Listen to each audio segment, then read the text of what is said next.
남지 않았습니다. 한 해를 마무리하면서 많은 모임들도 있습니다. 또 자연스럽게 식사할 수 있는 기회도 많습니다.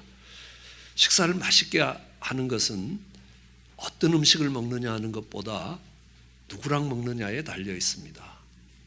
원수랑 마주 앉아서 밥을 먹을 때 아무리 산의 진미를 놓고 먹어도 그게 맛있을 수가 없습니다. 중요한 거래를 성사시키기 위해서 아주 맛있는 음식을 앞에 놓고 대화를 하지만 먹는 데 신경이 쓰이지 않습니다. 이 거래를 어떻게 성사시켜야 될 것인가에 온 신경이 곤두서 있습니다. 그렇기 때문에 입으로 넘어가는 음식이 무슨 맛인지 잘 모를 때가 많이 있습니다. 또 함께 먹는 사람이 음식을 맛있게 먹으면 옆에 있는 사람도 같이 맛있게 먹을 수 있습니다. 비빔밥 하나를 먹어도 온갖 걸 다 넣고 고추장을 듬뿍 넣고 난 뒤에 싹싹 비벼서 마지막 남은 한 숟갈까지도 달달 끓여 먹는 분 옆에서 먹으면요, 밥맛이 잘로 나는 겁니다. 근데 밥알을 새듯이 하나씩 끼적끼적 먹는 사람 옆에서 먹으면요, 있던 밥맛도 떨어지는 것입니다. 저는 굉장히 맛있게 식사를 한 기억을 갖고 있습니다. 중국 단기 선교를 갔을 때입니다. 동북성 쪽으로 갔을 때에 추운 겨울이었습니다. 이제 추운 겨울이 밀려왔을 때인데요. 그분들이 가마솥에서 해주는 밥을 먹는데요. 갓 수확한 핵곡식으로 이렇게 해서 주시는 겁니다. 밥에 정말 자르르 기름이 흐르는 겁니다.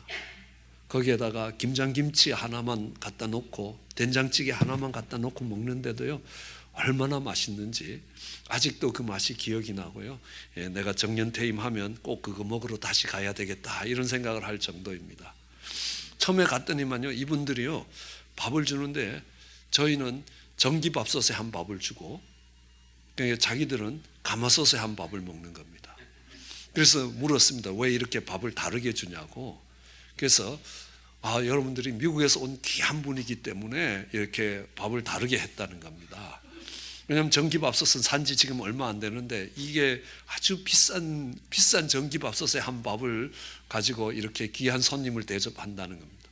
그래서 안 해도 되니까 우리도 저 가마솥에서 한 거 같이 달라고. 그러니까 그분들이 이야기합니다. 그러면요, 우리야 좋죠. 밥 한 번만 해도 되니까 조금 더 하면 될 거 아닙니까?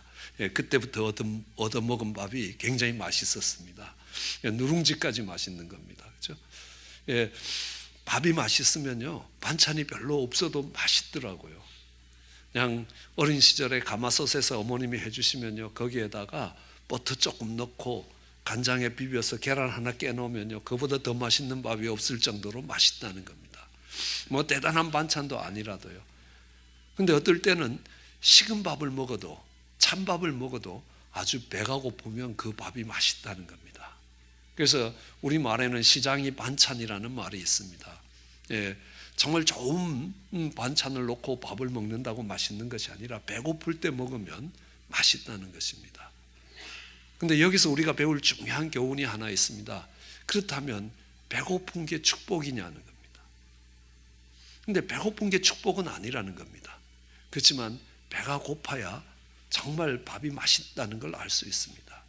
아니, 배가 고프면요, 먹을 수 있는 것이 있다는 것만으로도 감사할 수 있고 정말 기뻐할 수 있다는 겁니다.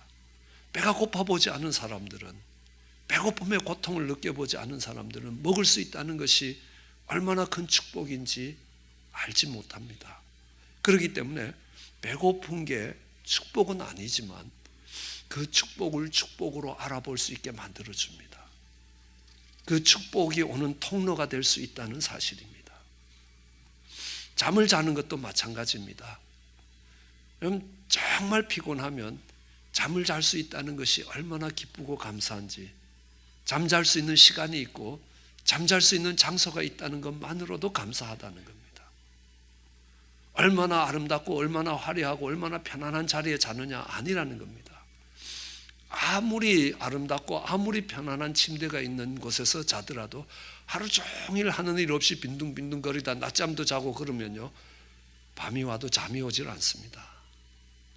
그렇지만요, 하루 종일 힘들게 일해서 피곤해 쪄들면, 몸이 파김치처럼 되면요, 그냥 눕기만 해도 자는 겁니다.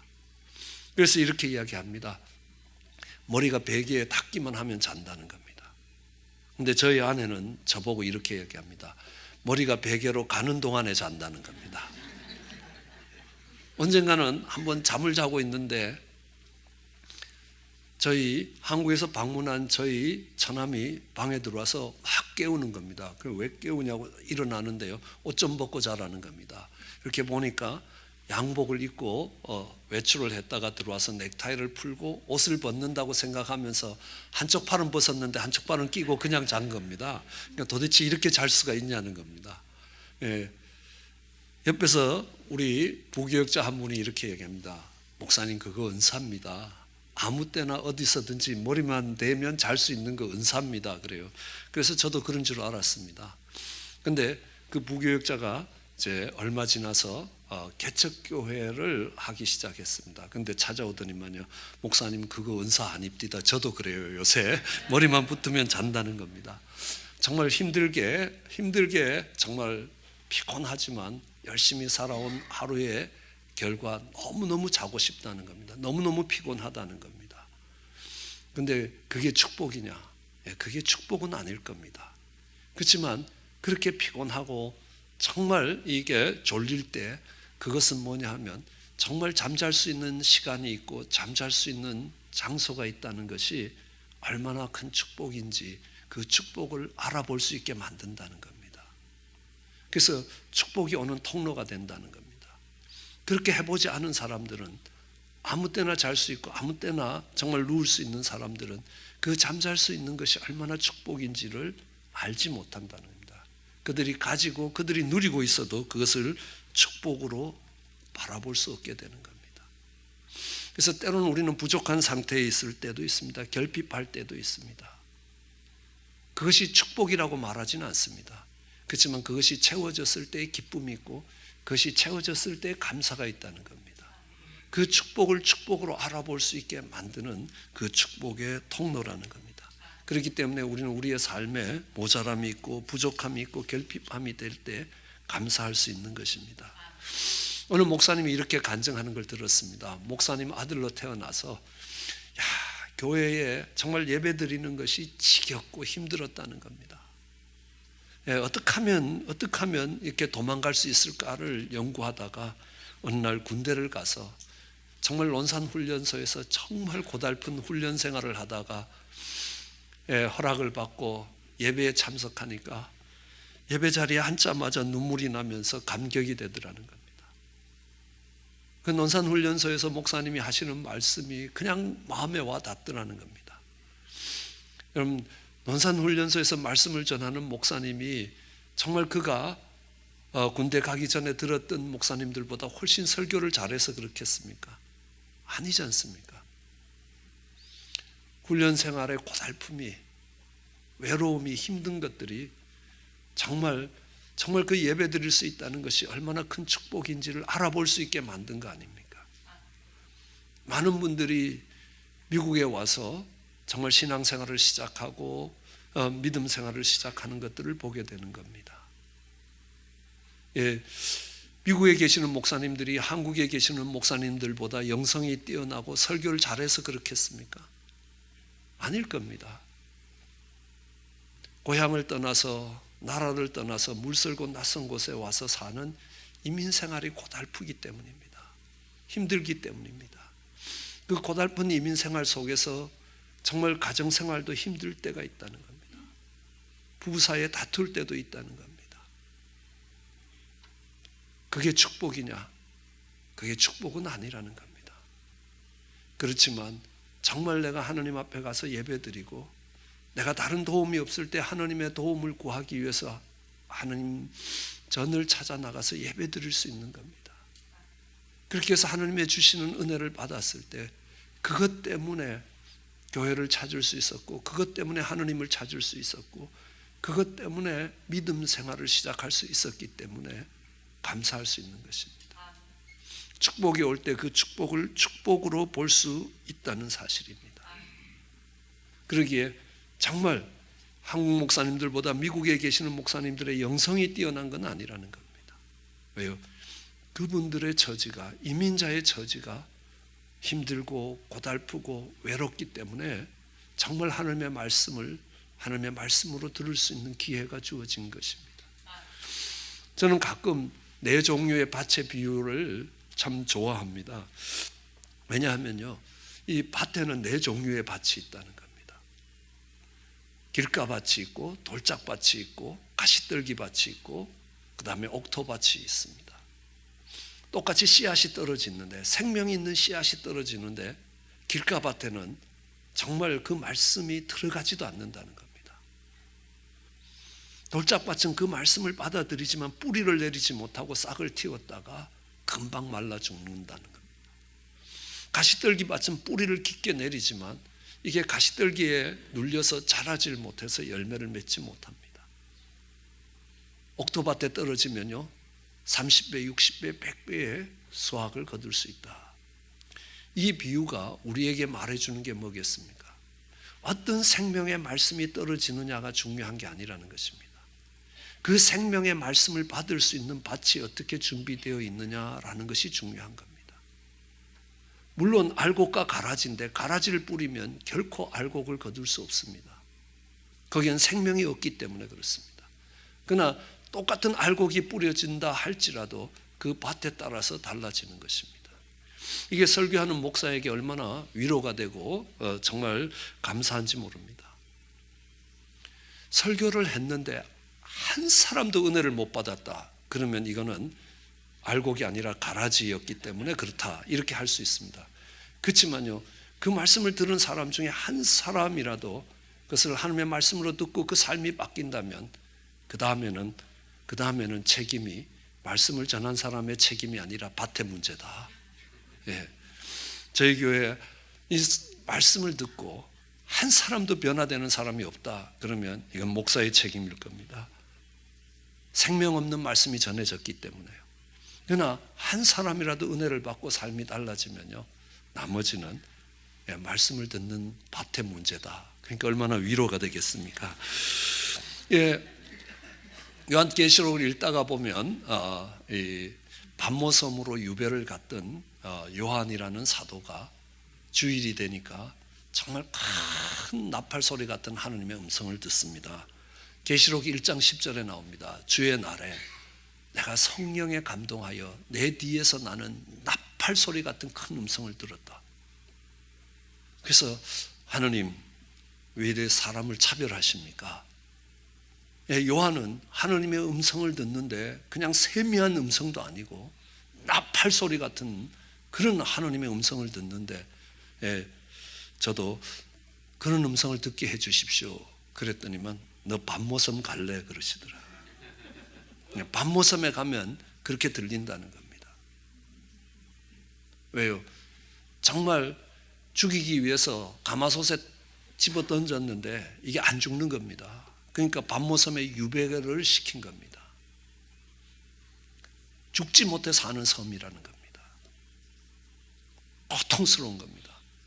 그 반모섬에 간 게 축복입니까? 아닙니다.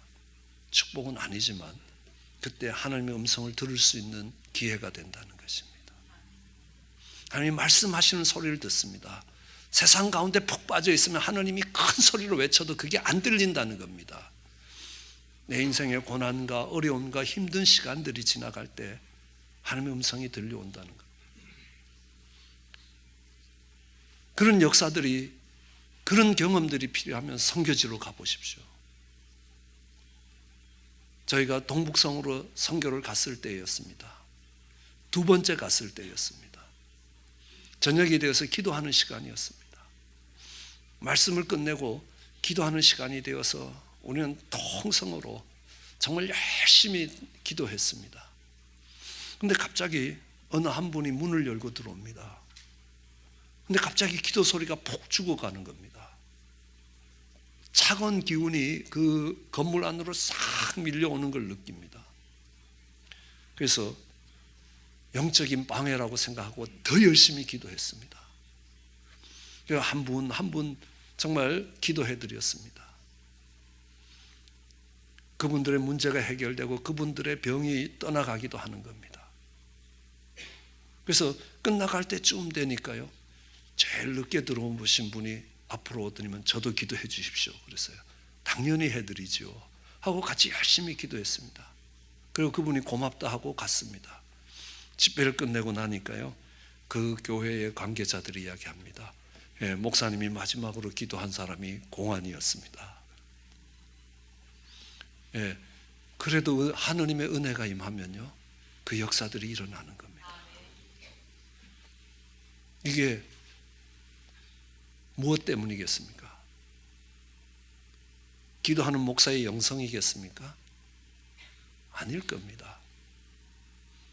함께 기도하는 분들의 간절함이라는 겁니다. 그들은 정말 몸이 아파도 병원에 갈 수 있는 처지가 못 되는 겁니다. 그런 역사 속에서 하나님이 일하시는 것들을 보게 되는 것입니다. 내가 아프지만 병원에 갈 수도 없는 처지에, 그런 가난한 처지에 있게 된 것이 축복이겠습니까? 아닐 겁니다. 그렇지만요, 그걸 통해서 하나님이 나를 긍휼히 여기시고 나를 그 질병에서 건지시는 하나님의 손길이 있다는 것들을 경험할 수 있을 것입니다. 그것들이 왔을 때 감사할 수 있고 기뻐할 수 있다는 겁니다. 우리는 한 해의 끝자락에 서면서 한 해를 뒤돌아볼 때 후회스러운 일들도 있을 겁니다. 예, 잘못했던 일들도 생각날 겁니다. 여러 가지로 실망스러웠던 일들도 있을 것입니다. 좌절의 자리도 있고 실패의 자리도 있을 것입니다. 그런 자리에 서 있다는 것이 축복은 아니라는 겁니다. 내가 기대했던 것하고는 전혀 다른 결과 그 자리에 서 있는 것입니다. 그것이 축복은 아니지만 그걸 통해서 이것들을 해결하고 이것들을 회복하실 수 있는 하나님의 손길이 있다는 걸 배울 수 있다면, 그걸 통해서 우리는 하나님이 주시는 축복을 축복으로 알아볼 수 있게 되는 겁니다. 베드로를 보더라도 그렇습니다. 주님 가까이 있었습니다. 주는 그리스도요 살아계신 하나님의 아들이라는 아주 위대한 신앙 고백도 드렸습니다. 그리고 굳게 결심했습니다. 주님이 가시면 죽는 자리도 같이 가고 주님이 가시면 감옥까지도 같이 가겠다고 두 주먹을 쥐고 굳게 결단했습니다. 그런데 뚜껑을 열어보니까 그게 아닌 겁니다. 주님이 잡혀가시는 날 밤, 그 밤이 새기도 전에 주님을 3번 부인합니다. 맹세하여 부인합니다. 저주하여 부인합니다. 아니, 그것도 부족해서 부활하신 주님을 보고도 그물을 들고 세상으로 가버렸습니다. 내가 주님과 함께 있는 그 공동체에 있는 것이 별로 도움이 안 된다는 겁니다. 차라리 옛날에 고기 잡던 것처럼 고기 잡으러 갔다는 겁니다. 그런데 웬일입니까? 고기가 안 잡힌다는 겁니다. 밤새도록 해도 하나도 잡히는 게 없다는 겁니다. 그런 자리에 서서 다시 주님을 바라보게 되는 겁니다. 주님의 음성을 듣게 되는 겁니다. 주님의 부르심을 받게 되는 겁니다. 베드로가 다시 그물을 들고 세상으로 가서 밤새 고기를 잡았는데 한 마리도 못 잡았다는 겁니다. 그게 축복입니까? 아니라는 겁니다. 그게 축복이 될 수가 없습니다. 우선 주님을 떠난 게 축복이 아니고요, 주님을 떠난 자리에서 아무것도 손에 쥘 수 있는 것이 없는 생계의 위협을 받는 그 자리에 서는 것이 축복이겠냐는 겁니다. 결코 축복이 아닐 겁니다. 그렇지만 그를 다시 찾아오는 주님을 만날 수 있고 그 주님을 통해서 회복될 수 있다는 것, 주님이 회복시켜 주셨을 때에 이것이 주님의 손길이었다는 걸 깨달을 수 있기 때문에 축복을 축복으로 알아볼 수 있는 축복의 통로가 된다는 사실입니다. 성경은 우리에게 이야기합니다. 50데나리온 빚진 자가 있고 500데나리온 빚진 자가 있다. 성경은 항상 죄의 개념을 빚의 개념으로 이야기합니다. 정말 다른 사람보다 더 많은 허물과 죄를 가지고 있는 사람이 있다. 다른 사람이 짓지 않는 죄까지, 다른 사람이 가지지 않는 연약함과 허물까지 갖고 있는 것이 축복이겠습니까? 그게 축복이 되진 않을 겁니다. 그렇지만 그럼에도 불구하고 그 죄인을 받으시고 그 죄인을 용서하시고 그 죄인을 회복시키시는 하나님의 손길이 와닿을 때에 이게 하나님의 손길이었고 나 같은 인생을 돌아보시는 하나님의 은혜라고 고백할 수 있게 될 것입니다. 그것이 축복은 아닐지라도, 배고픈 것이 축복이 아닐지라도 밥을 맛있게 먹을 수 있는 이유가 되는 것처럼 그 넘어진 자리에, 무너진 자리에 서 있는 것이 축복이 아닐지라도 그 하나님의 회복을, 그 하나님의 손길을, 다시 찾아오시는 하나님의 그 임재를 알아볼 수 있게 되기 때문에 그것을 은혜라고, 그것을 감사할 수 있다라고 생각할 수 있습니다. 우리는 그걸 일컬어서 눈물로 씨앗을 뿌리는 것이라는 겁니다. 여러분, 봄이 되어서 정말 밭을 갈고 정말 밭에 씨앗을 뿌릴 때 그것을 눈물로 씨앗을 뿌리는 거라고 이야기하지 않습니다. 왜냐하면 그때는요, 가을이 되면 막 풍성한 수확을 할 것이라는 기대와 감사와 감격을 가지고 씨를 뿌립니다. 그럼 눈물로 씨를 뿌리는 건 뭡니까? 무너지고 좌절되고 실패하고 그런 자리에 서서 주저앉지 않고 다시 주님을 찾는 것이라는 겁니다. 그럼 똑같이 무너진 자리에 가룟 유다가 서 있었습니다. 베드로도 가룟 유다도 다 실수했고 실패했고 잘못된 길을 걸어갔다는 것입니다. 그러나 가룟 유다는 그 자리에서 떠났습니다. 그 자리에서 다시 눈물로 씨를 뿌리는 것이 아니라 그 자리를 떠났습니다. 그리고 영원한 저주의 대명사가 되었습니다. 베드로는 그 실패하고 무너진 자리에서 다시 주님께 달려갔습니다. 우리에게 실패하고 실수한 자리에 서는 것이 잘못된 것, 우리의 허물이요, 우리의 실수라 할지라도 그것이 축복을 알아볼 수 있는 기회가 될 수 있고 축복의 통로가 될 수 있다는 겁니다. 그러나 모든 사람에게 그런 건 아니라는 겁니다. 우리는 베드로와 가룟 유다를 통해서 알 수 있듯이 그 무너진 자리에서 눈물로 다시 씨를 뿌리는 것입니다. 그때의 수확을 거둘 수 있는 것입니다. 늘 눈물로 씨를 뿌린다라고 이야기할 때 생각나는 장면이 있습니다. 그게 뭐냐면요, 저희가 자주 중앙아시아 쪽으로 선교를 떠납니다. 중앙아시아에 가서 거기에 사시는 고려인들을 볼 때마다 얼마나 감격이 되고 감동이 되는지 모릅니다. 왜냐하면 그분들은 원래 일본의 혹독한 정치 압제에 의해서 정말 나라를 되찾기 위해서 일하다가 쫓겨나서 만주로 그리고 사할린으로 떠나갔던 사람들입니다. 사할린은 소련 땅이었습니다. 사할린으로 갔던 그분들이 얼마나 부지런했든지 퇴비를 가지고 그 사할린 땅들을 경작하기 시작했습니다. 그래서 그 사할린의 흙들이 흑토로 바뀌었습니다. 흙의 색깔이 까말 정도로, 왜냐하면 그 추운데 지혈을 일으킬 수 있는 것은 퇴비밖에 없기 때문에 그렇습니다. 비료로 되는 게 아니라는 겁니다. 그러니까 그들은 그 땅을 퇴비로 일구어서 그 땅 전체를 흑토로 만들었고 소련의 최고의 곡창 중에 한 곳이 되었습니다. 공산혁명에 성공한 스탈린이 그 공산당 간부들에게 그 땅을 나눠주기 위해서 고려인들로부터 그 땅을 빼앗습니다. 빼앗은 후에 고려인들을 중앙아시아로 옮겨놓습니다.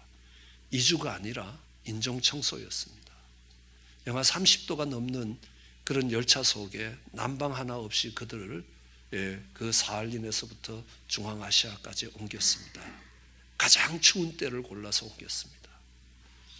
이 가장 추운 때 그 열차를 타고 가던 분들이 열차 속에 나이 순서대로 앉았습니다.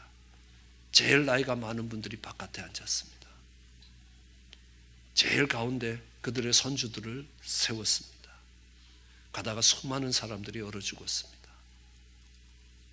그러면서도 그들은 그들의 후손들을 지켜낸 겁니다. 중앙아시아에 도착했을 때 가장 추운 겨울이었습니다. 그들은 살아남을 수가 없었습니다. 그런데 하나님이 주신 지혜가 있습니다. 움막이라는 게 있습니다. 땅을 파고 들어가서 땅 속으로 들어갔습니다.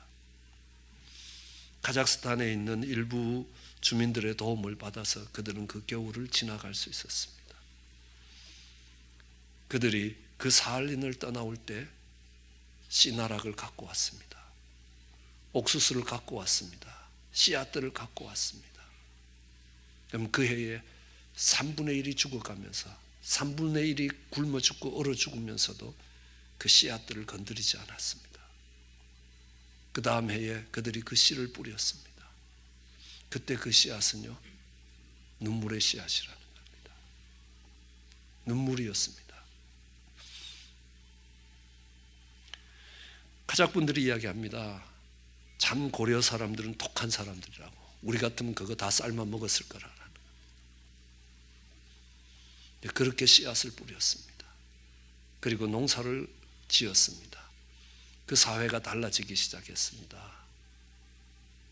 유목민족으로 정말 한 곳에 정착하지 않으면서 돌아다니면서 양을 잡아서 양식하던 그들 속에 처음으로, 그러니까 곡식과 야채라는 걸 먹기 시작하는 겁니다.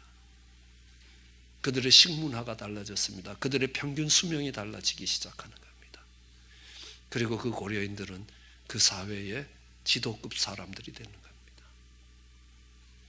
그리고 이 중앙아시아에 복음이 들어간 곳은 전부 그 고려인들이 있는 곳에 복음이 시작되기 시작했습니다.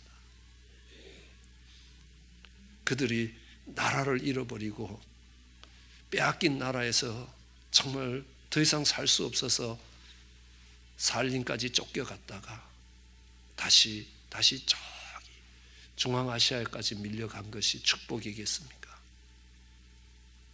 축복은 아닐 겁니다. 그렇지만 하나님이 그들을 돌아보실 때에, 그것 때문에 그들을 돌아보실 때에 그것이 그들의 축복이 되었습니다. 하나님이 그들을 돌아보셨을 때에 하나님이 돌아보셨다는 것들을 알 수 있었습니다. 이제는 복음의 씨앗이 되어 있는 그들의 삶을 볼 수 있습니다. 우리는 실패한 자리, 후회스러운 자리, 좌절되는 자리, 절망되는 자리에 서는 것, 축복이 아닐지 모릅니다. 한 해를 뒤돌아보면서 많은 후회들이 있을 수도 있을 겁니다. 그러나 그 자리가 복이 아닐지 몰라도 하나님이 회복시키시고 하나님이 다시 일으키실 때에 그것이 하나님의 손길임을 알아볼 수 있는 자리입니다.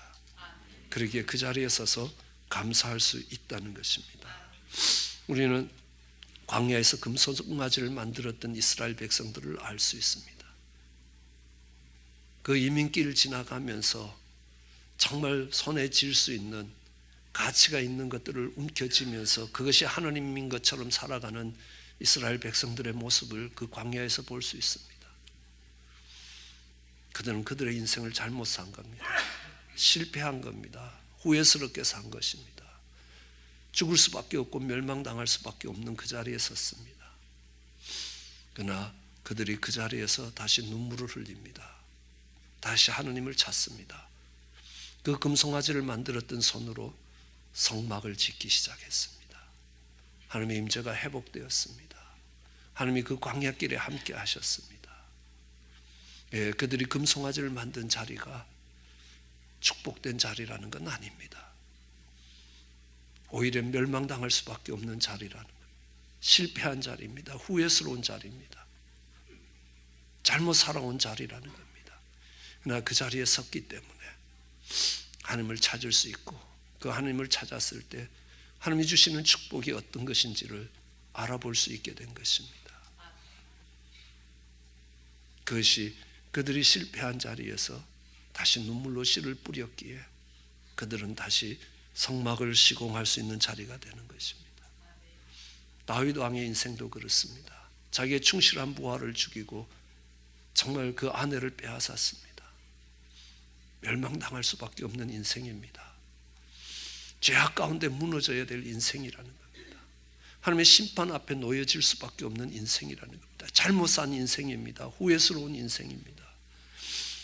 그런데 그것이 축복이 아닐지 몰라도 하나님이 그를 다시 회복시킬 때 내 실수와 실패와 허물과 죄를 용서하시고 다시 회복시키시는 우리 하나님의 사랑이 어떤 것인지, 우리 하나님의 능력이 어떤 것인지를 알아볼 수 있게 된 것입니다.